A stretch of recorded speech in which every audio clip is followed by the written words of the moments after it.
সেই নাম্বারগুলোতে ফোন করে প্রশ্ন এবং মতামত জানাতে পারবেন।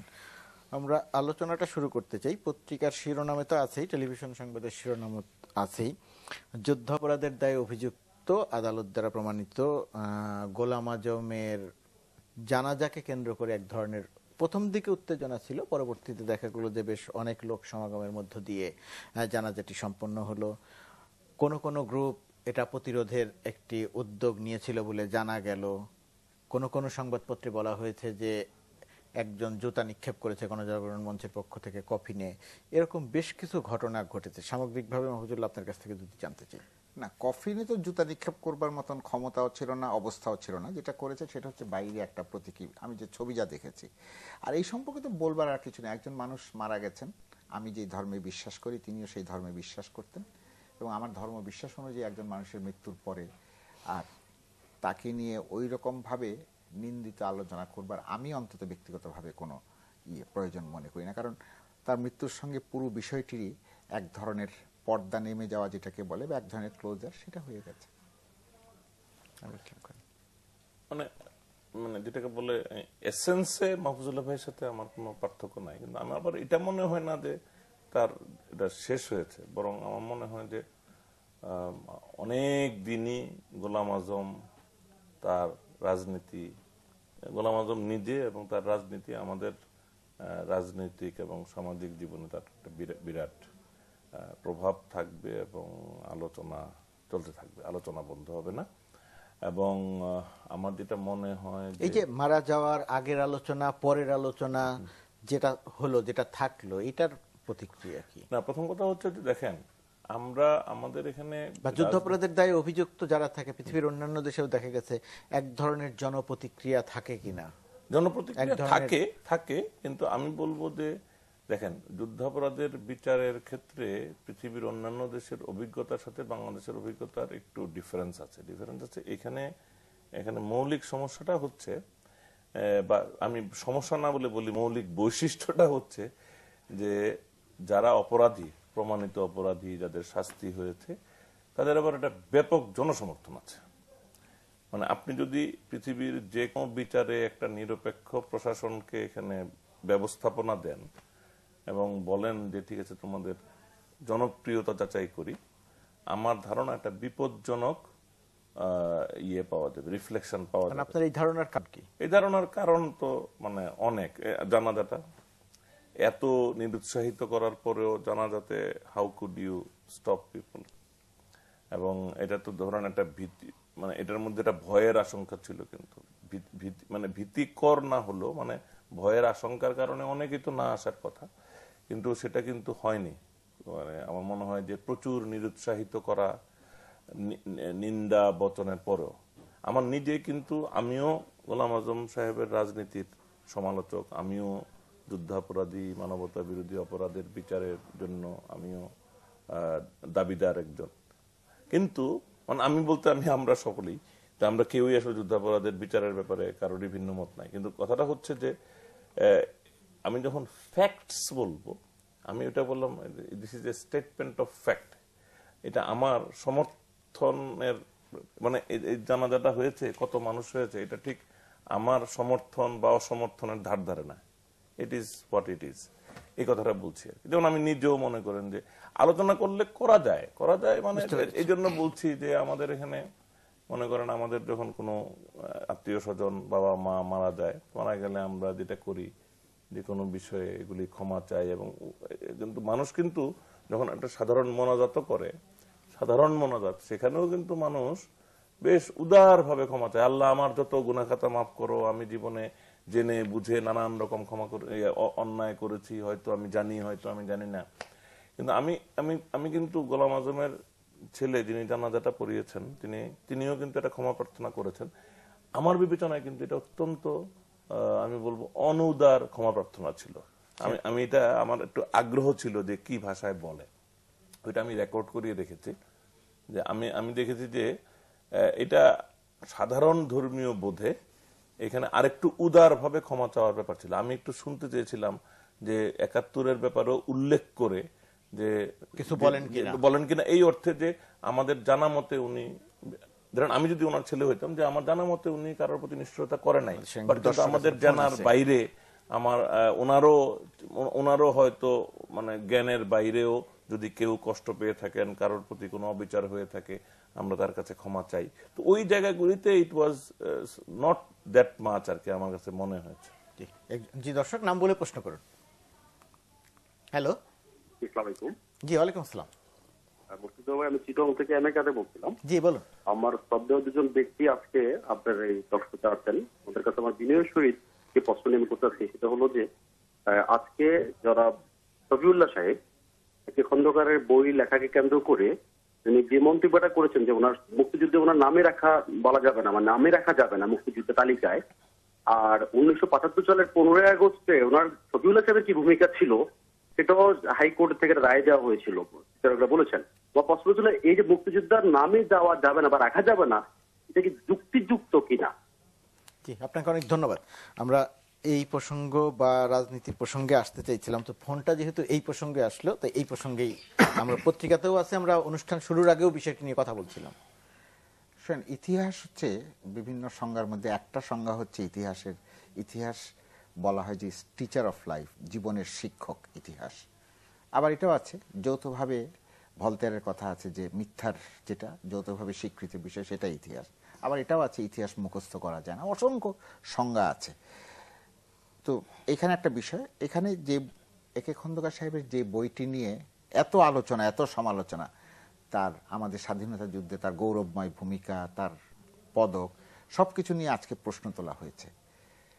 এইটার কারণ হচ্ছে প্রশ্ন তুলেছেন জেনারেল শফিউল্লাহ, না, আরো অনেকেই তুলেছেন, সর্বশেষ জেনারেল শফিউল্লাহ তুলেছেন। সর্বশেষ এইখানে যেটা খুব গুরুত্বপূর্ণ বিষয়, আমি যে বিষয়টা আমি অনেক লক্ষ্য করেছি যে একে খন্দকারের বইটি সম্পর্কে যেসব আলোচনা টেলিভিশনে হয়েছে, আপনি যদি পুরো বইটিকে আলোচনা না করেন, শুধু কোনটা একটা বিষয় নিয়ে আলোচনা হয়েছে যে 7ই মার্চের বক্তৃতার পরে জয় বাংলা জয় বলেছিলেন কিনা, ইটস অল ননসেন্স। কারণ তিনি যদি বলেও থাকেন তাতেও কোনো ইয়ে হয় না, লাভ ক্ষতি হয় না, না বললেও কোনো লাভ ক্ষতি হয় না। কারণ সেই সময় যেই চেতনা ছিল, যেই স্পিরিট ছিল, ঘটনা কিন্তু ওই দিকেই ধাবিত হচ্ছিল, জয় বাংলার দিকেই ধাবিত হচ্ছিল, ঘটনা তো জয় পাকিস্তান দিকে ধাবিত হয়নি।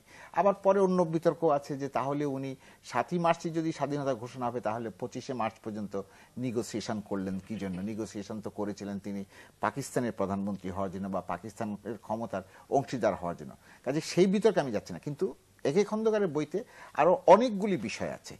আমার এটা হচ্ছে যারা এই বইটি নিয়ে আলোচনা করেন তাদেরকে আমি অনুরোধ করবো যে সম্পূর্ণভাবে আপনারা আলোচনা করেন বইটাতে যতগুলো লেখা। কিন্তু টেলিভিশনের এই টকশোতে আর একটা বই নিয়ে তো আর সম্পূর্ণ আলোচনা সম্ভব না। অবশ্যই সম্ভব, কেন সম্ভব না? এই সময়ের আপনি মধ্যে একটা বাক্য নিয়ে কি সম্ভব? তাহলে আপনি একটা বাক্যকে নিয়ে বইয়ের আলোচনাকে ইয়ে করবেন, আপনি কিন্তু একটা ডিফেন্ড বাক্য করবেন। নিয়েও কি আলোচনা হতে পারে না? না, যদি একটা বিতর্কিত হয়। না, যেটা আপনারাই বলেন, আপনারাই শেখান আমাদেরকে যে মিডিয়াতে আউট অফ দি কনটেক্সট নাই বলে এটা আরো ভালো করে শেখায় যে এক লাইন উদ্ধৃত করে একটা লোক, আমি জানার জন্যই বলছি আপনার কাছে। একটা বক্তৃতা আমি আসবো না ইসলাম খানের কাছে এই প্রসঙ্গে। এক লাইন উদ্ধৃত করে একটা লোকের বক্তব্য উপস্থাপন করলে এটা ইয়ে হয়, বিকৃত হতে পারে, ভিন্ন অর্থ হতে পারে। ক্ষমতাসীন দলের লোকেরা, তিনি যদি সেটা বলে থাকেন বা বইয়ের মধ্যে যদি একটি লাইন থেকে থাকে তাহলে সেই লাইনটি নিয়ে আলোচনা হবে না কেন? হলে সমস্যা না, সেই লাইনটি নিয়ে আলোচনা তো আমি না করি না। আমি বলছি যে সবচেয়ে মজার ব্যাপার হচ্ছে এই বইটি প্রকাশ হওয়ার পথে এই একটি লাইন নিয়ে আলোচনা হচ্ছে। আমরা দর্শকের প্রশ্নের জায়গাতে ছিলাম, একটি লাইন নিয়ে আলোচনা হয়েছে, সেখানে তিনি মুজিব বাহিনী সম্পর্কে বলেছেন। তো মুজিব বাহিনীর সঙ্গে যারা জড়িত ছিলেন তারা বলেন না কেন? তারা বলুন যে মুজিব বাহিনী যেটা উনি বলেছেন, একে খন্দকার সাহেব এই জিনিস উনি বলেছেন, ভ্রান্ত কথা বলেছেন, অসভ্য বলেছেন। তার আগে স্বাধীনতার ঘোষণা সম্পর্কে তিনি যেসব কথা বলেছেন, তাজউদ্দিন সাহেবকে কোট করে, এটা করে, ওইটা করে, নানান রকমের, তো সেটা কন্টেস্ট করুক, তাহলে আমি বুঝতে পারবো যে বইয়ের আপনি এটা। এবং সবচেয়ে মজার ব্যাপার কি, কোনো সংবাদপত্রে কিন্তু আমি বইটির কোনো পূর্ণাঙ্গ আলোচনা আমার চোখে পড়েনি। এখন হতে পারে, আমি তার সবসময় যতগুলো আমি দেখার চেষ্টা করি আমি কোথাও দেখি। দর্শকের প্রশ্ন, এখন দর্শক যেটা বলেছে, শফিউল্লাহ সাহেব তিনি আমাদের সেনাপ্রধান ছিলেন বাংলাদেশ স্বাধীন হওয়ার পরে। তার সেনাপ্রধান নিয়েও কিন্তু অনেক বিতর্ক আছে। বলা হচ্ছে যে তাকে অনেক বেশি টিমিড এবং অনেক বেশি লয়াল ভেবেছিলেন বলেই শেখ সাহেব তাকে আর্মি চিফ বানিয়েছিলেন, জিয়াউর রহমানকে বানাননি। যদিও জিয়াউর রহমান আর্মির যে রোলে উনি শফিউল্লাহ সিনিয়র ছিলেন, সেটা আরেকটা বিতর্ক, কিন্তু শফিউল্লাহ সাহেব ছিলেন। এবং দর্শক যে প্রশ্নটা উত্থাপন করলেন যে আদালতের রায়ে যে কথা বলা হয়েছে শফিউল্লাহ সাহেব সম্পর্কে, তো তাহলে 15 আগস্টে ওনার ভূমিকার জন্য উনি কি হিসাবে চিহ্নিত হবেন? উনি কি রাজাকার হিসাবে চিহ্নিত হবেন, না বিশ্বাস ভঙ্গকারী হিসাবে চিহ্নিত হবেন, না যারা মানে শেখ মুজিবুর রহমানকে খুন করেছে তাদের মানে ইয়ে হবে, মৃত্যু হিসাবে বিবেচিত হবেন, কি হিসাবে বিবেচিত হবেন, এটা হচ্ছে খুব গুরুত্বপূর্ণ প্রশ্ন। সেই জবাবটা কিন্তু আদালতের ওই রায়কে কিন্তু অনেক বিষয়ে আমরা উদ্ধৃত করি, অনেক ক্ষেত্রে বলি আদালত রায় দিয়েছে, আদালতে ফয়সালা করে ফেলেছে। এইসব জিনিস মনে হচ্ছে আদালত ফয়সালা করতে পারে নাই, যদিও আদালতে বলা হয়েছে। এবং উনি যে বললেন, আসলে হয় কি, আমার কি মনে হয় জানেন, সবচেয়ে ভালো হচ্ছে এই সরকারের যারা সমর্থক তাদের পদবি, তাদের যোগ্যতা, তাদের নাম রেখে বাকি সবাইগুলি আপনারা খারিজ করে দেন, তাহলে আর বিতর্ক থাকবে না। এবং তাদের নামের পাশে দিয়ে বীর উত্তম কেটে রাজাকার লাগিয়ে, নব্য রাজাকার লাগিয়ে দিবেন, বীর বিক্রম নেম কেটে, আর যারা মুক্তিযুদ্ধ করেছে তাদেরকে বলবেন যে তোমরা রাজাকার, কাজী বাস, তাহলে কিন্তু বিতর্ক শেষ। অনেকগুলো প্রসঙ্গ এসেছে, তার মধ্যে দর্শকের প্রশ্নের জায়গাটি তো ছিলই। আর মাহফুজুল্লাহ যে কথাটি বলেছেন যে একটি অংশ বা একটি বাক্য নিয়ে আলোচনা হতে পারে কিনা, আমার মনে হয় না মাহফুজুল্লাহ ভাই এক্সট্রিম সেন্সে বলেছেন। মানে উনি হয়তো বোঝানোর চেষ্টা করেছেন আসলে এই বইটার মধ্যে আরো অনেক ইন্টারেস্টিং এলিমেন্টস আছে, আলোচনা মতো এগুলি নিয়ে এত আলোচনা হয় নাই।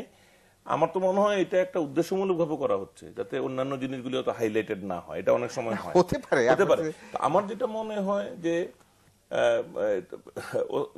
শফিউল্লাহ সাহেবের উক্তিটা খুবই নিম্নমানের উক্তি। এগুলি এত গর্ব, শফিউল্লাহ সাহেবের উক্তির কথা বলছেন। হ্যাঁ হ্যাঁ, যে এই মুহূর্তে উনি ঠিক উনি নিজে হীনমন্যতায় আছেন। ওনার হীনমন্যতার বহুমাত্রিক কারণ, উনি হীনমন্যতায় অপরাধবোধে আছেন।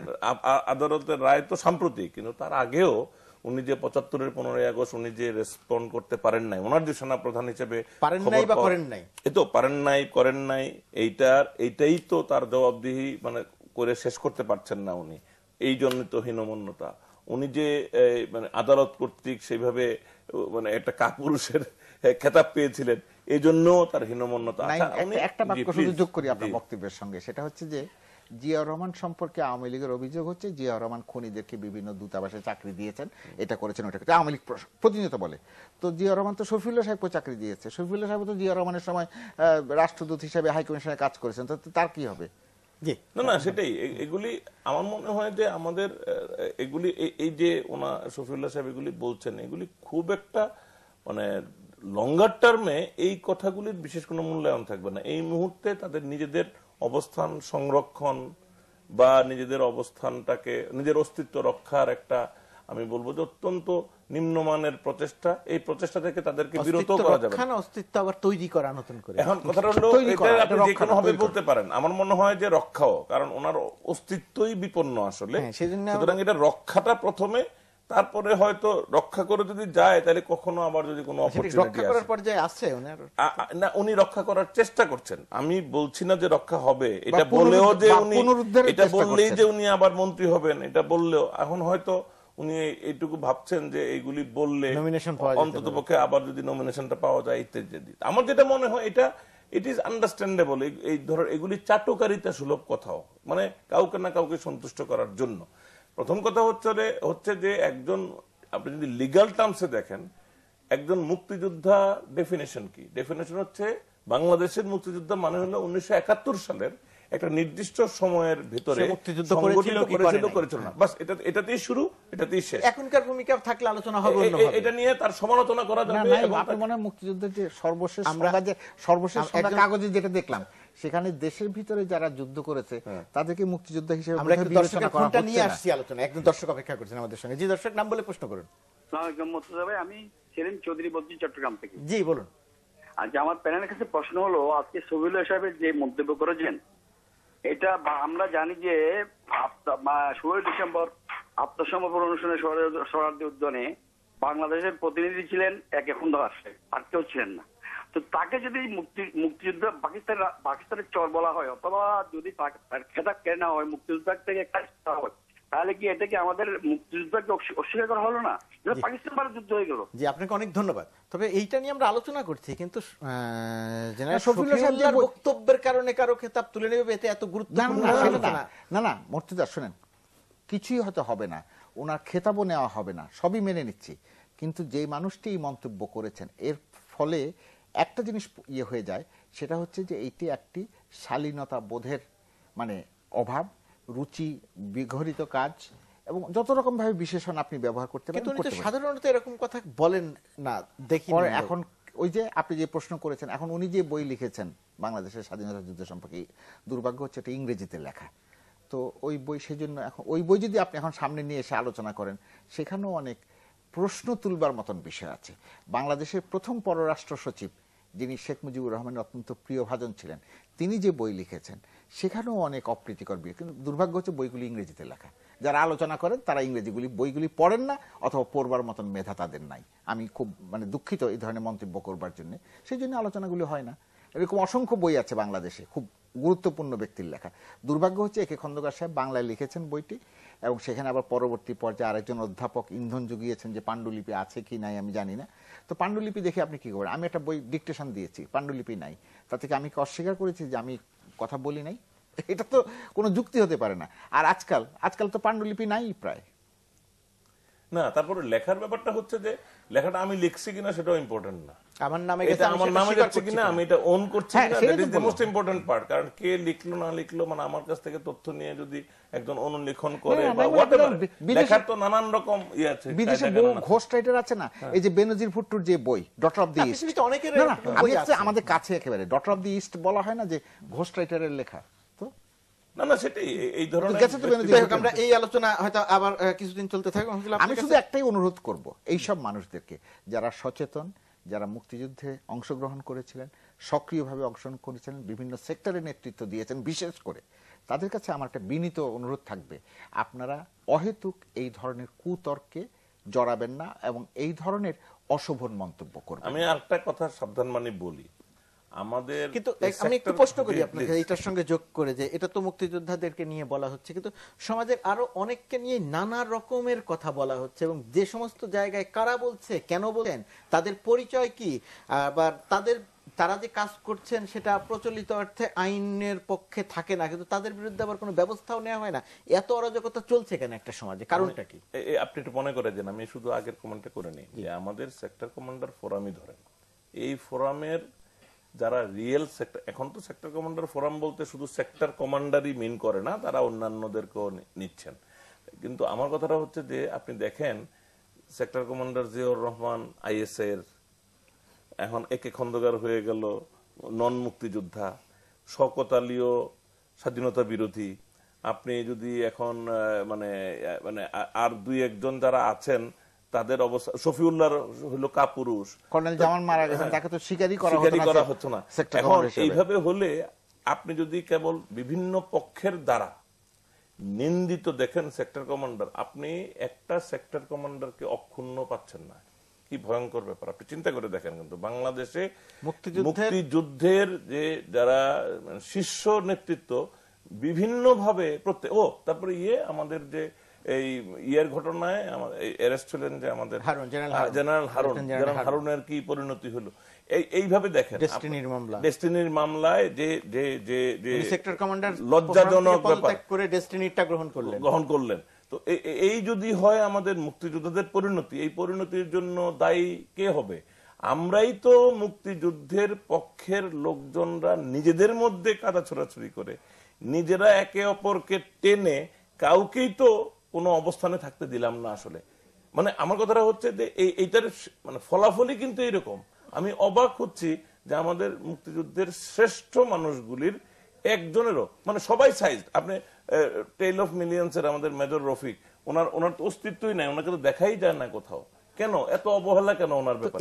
এই বিতর্কের ধারাবাহিকতাই কি আরো সমাজে নানাভাবে নানা রকমের বিতর্ক তৈরি করা হচ্ছে? আমাদের সর্বক্ষেত্রেই হচ্ছে। এটা যে দুর্ভাগ্যজনক ভাবে মুক্তিযুদ্ধের শ্রেষ্ঠ মানুষদের নিয়েও হচ্ছে, সেটাই হলো বিপজ্জনক দিক কোনটা জানেন? বিপজ্জনক দিকটা কোনটা জানেন? এই যে মুক্তিযুদ্ধে যারা নেতৃত্ব দিয়েছেন, মুক্তিযুদ্ধ তো রাজনৈতিক এবং সামরিক দুটোই ছিল। সামরিক ক্ষেত্রে যারা নেতৃত্ব দিয়েছেন, এই যে নাইম যেটা বারবার বলার চেষ্টা করছেন যে শ্রেষ্ঠ মানুষদেরকে বা শ্রেষ্ঠ সন্তানদেরকে দু একজন বাদ দিয়ে আপনি সবাইকে পদদলিত করেছেন। কারা করেছে? যারা মুক্তিযুদ্ধে প্রত্যক্ষভাবে অংশগ্রহণ করে নাই, সেই মানুষগুলি বক্তৃতা বিবৃতি দিয়ে এই মানুষগুলিকে পদদলিত করেছে। আপনি কি মনে করেন সমাজ এটা গ্রহণ করবে? সমাজ গ্রহণ করবে না, এটা পাল্টা ভাবে ফিরে আসবে। আরো একটা কথা বলি, আমি ব্যক্তিগতভাবে জড়িত ছিলাম বলে হঠাৎ করে মনে হলো, মেজর নাজমুল, আপনি দেখবেন গুলশানের 2 নম্বর চক্কর থেকে পাকিস্তান এমবি পর্যন্ত এই রাস্তাটা আমরা ঢাকা সিটি কর্পোরেশনের প্রাক্তন মেয়র সাদেক হোসেন খোকাকে রিকোয়েস্ট করে তার নামে করে। উনি কিন্তু মানে বাংলাদেশের একমাত্র সেক্টর কমান্ডার যিনি যুদ্ধকালীন সময়ে মারা গেছেন, যুদ্ধের মিটিং করে ফেরার পথে গাড়ির অ্যাক্সিডেন্টে। নাম ফলকগুলো মুছে ফেলেন সব। এই সেক্টর কমান্ডার কিন্তু কোনো খেতাবও পায় নাই। কেন পায় নাই জানেন? কারণ তার পরিবারটা এতই দরিদ্র ছিল যে তাকে ঢাকা শহরে থাকার ব্যবস্থা ছিল না, তারা গ্রামে চলে গিয়েছিল এবং এখন পর্যন্ত তার কোনো খেতাব হয় না। সুতরাং মূল্যায়ন হয় নাই। সেক্টর কমান্ডারদের সম্পর্কে যত রাস্তা আছে ঢাকা শহরে সব রাস্তার নাম মুছে ফেলেন, তাহলে আর কোনো সবকিছু চিহ্ন মুছে ফেলা খুব সহজ। জি, আমরা একটা বিরতিতে যাবো। প্রাণফোঁটা নিউজ বিরোধী অনুষ্ঠানে ফিরবো ছোট্ট একটা বিরতির পর। বিরতির পর আবারও স্বাগত প্রাণফোঁটা নিউজ বিরোধী অনুষ্ঠানে। আমরা কথা বলছি মাহফুজুল্লাহ এবং নামিদুল ইসলাম খানের সঙ্গে। আমরা বিরতির পরে এই পর্যায়ে এসে আমরা আলোচনা করতে চাই 2-3টি সংবাদের অংশ দিতে পড়তে। হরতালের আগের দিন যুবদল সভাপতি আলাল গ্রেপ্তার, একদিনও সরকারের ক্ষমতায় থাকার অধিকার নেই বললেন মির্জা ফখরুল ইসলাম আলমগীর। খালেদা জিয়াকে কোর্টের হাজিরা থেকে বাঁচাতেই হরতাল ডাকানো হয়েছে, নৈরাজ্য হলে ভয়াবহ পরিণতি বললেন মন্ত্রীরা। এটাই প্রধানমন্ত্রীর ইশার একটি সংবাদ আছে, প্রধানমন্ত্রীর সফর। এই দুটি জায়গা আলালের জন্য আমার খুব দুঃখ হয়। দুঃখ হয় এই কারণে যে তার বিরুদ্ধে এই পর্যন্ত যতগুলো মামলা হয়েছে, বোধহয় শতাধিক মামলা হয়েছে, এবং ওই মামলায় যদি 6 মাস করেও জেল হয়, একটা কথা বলছি, কত বছর তাকে জেলে থাকে। প্রায়শই শুনি যে তাকে মানে গ্রেফতার করা হয়েছে। এই যেই সভাটা আমি খোঁজ নেওয়ার চেষ্টা করেছিলাম, এই সভাটা ছিল তার নিজের সংগঠনের সভা। এখন সরকার ভেবেছেন এটা দিয়ে হরতালের সময় নাশকতা করবে। সরকার অনেক কিছুই করতে পারেন, অনেক কিছু বলা সম্ভব। যেমন সেদিন আমাদের প্রধানমন্ত্রী বলেছেন একটা লোকের গায়ে হাত দিয়ে দেখুক। হ্যাঁ, ঠিক আছে, তিনি প্রধানমন্ত্রী হিসেবে তিনি বলেছেন, তার নাগরিকদের নিরাপত্তার কথা বলেছেন। আমি যদি সেইভাবে এটাকে যুক্তিসঙ্গত বলে করি, তাহলে তার দলের লোকেরা যে অন্যদের উপরে হাত দিচ্ছে সেটা কি হবে? মানে একেবারে মানে সশস্ত্রভাবে হাত দিচ্ছে, খতম করে ফেলছে, তো সেটা কি? সেটার দায়িত্ব কে নেবে? তার দলের লোকেরাই তো করছে। এগুলো তো আমি বলছি যে এগুলো তো সংবাদপত্রে প্রতিনিয়ত প্রকাশিত, নিজেরা করছে, সেটাতে আমি যাচ্ছি না। অন্য দলের লোকের উপরে যে করছে, তাহলে সেটা দায়িত্ব কে নেবে? তাদের সেটা তো এগুলি তো হচ্ছে যে, আর ওই যে বললে যে একদিনও ক্ষমতা, এগুলো হচ্ছে রাজনৈতিক খালেদা জিয়াকে কোর্টে হাজিরা থেকে বাঁচাতেই হরতাল ডাকানো হয়েছে। এটাও হচ্ছে বানানো কাহিনী। কালকে মানে আজকে তো শুরু হয়ে গেছে এই ইয়েটা, হচ্ছে হরতালটা হচ্ছে ইসলামিক